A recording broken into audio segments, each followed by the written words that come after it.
In terms of the anxiety crisis both of our countries also face, the WHO has ranked Brazil as the #1 most anxious country in the planet.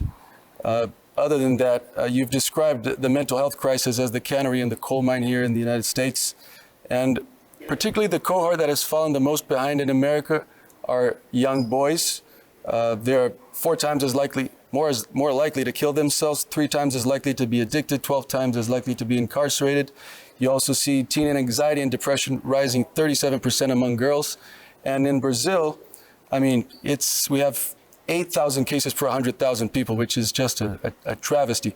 Both of our countries are within the top 5 social media using countries. How can you draw a link on that, or can you describe that tendency for us? I think it's tough growing up today, wherever you live in the world, partially because of the food. And we now know, and there's a whole bibliography of emerging science that shows that that food is connected to mental illness, it's connected to suicide, it's connected to depression. And even at Harvard, there's a professor, Dr. Pollan, who has cured people of schizophrenia by changing their diet. And we know that dietary changes can have dramatic impacts on restoring mental health. And a part of it is there's just a... Could you cite what are the most nauseous, depression-inducing foods? Well, I mean, one of the reasons that we banned the 9 synthetic petroleum-based dyes is because they're clearly linked with ADHD. And there are multiple studies that anybody can find on the internet right now about changing diets in prisons and in juvenile detention facilities. Typically, if you change the diet to whole food in prison, the violence decreases by about 40%. And one of the studies showed in juvenile detention facilities that the suicide rate dropped by 100%, that the use of restraints dropped by 75%, and that infractions dropped by 60 or 70%. And violence, and all of these things are ultimately very, very closely tied to food. But you're right, it's not just the food, it's social media, it's this sense of alienation, of dispossession, that and the malaise that people experience when they detach from their communities. So I think the social media has accelerated and amplified the sense of dispossession that people have and disconnection from community. Addiction is really it's a symptom of isolation.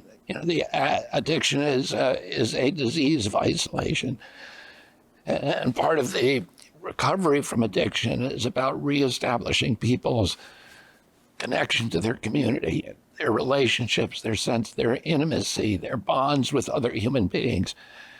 And so, there is a larger societal change that we have to work toward.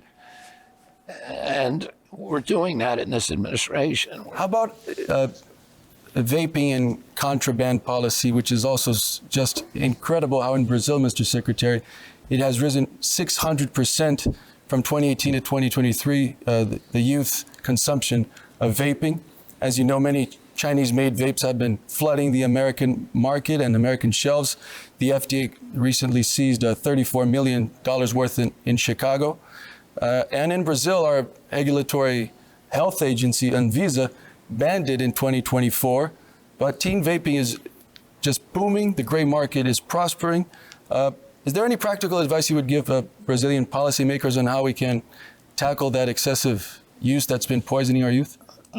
There's 2 issues. One is the Chinese vapes, which are directed toward children. They're very bright colors. It's cotton candy flavors. They are often accompanied by video games or other forms of entertainment that are directed towards children. And and we're very worried about those, and we're now doing a crackdown on them nationwide. And it's the first crackdown that we've ever had on them, but we're being very, very aggressive about that. At the same time, we are fast tracking approval of vapes that don't do that, because what we're seeing is you made note of the fact that that vaping has dramatically risen among children, but cigarette smoke has gone down.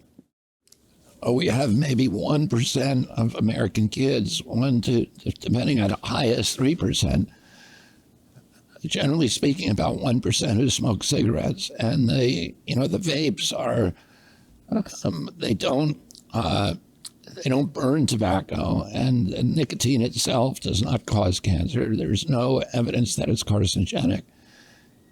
It may, in fact, have some health benefits. It's clearly addictive.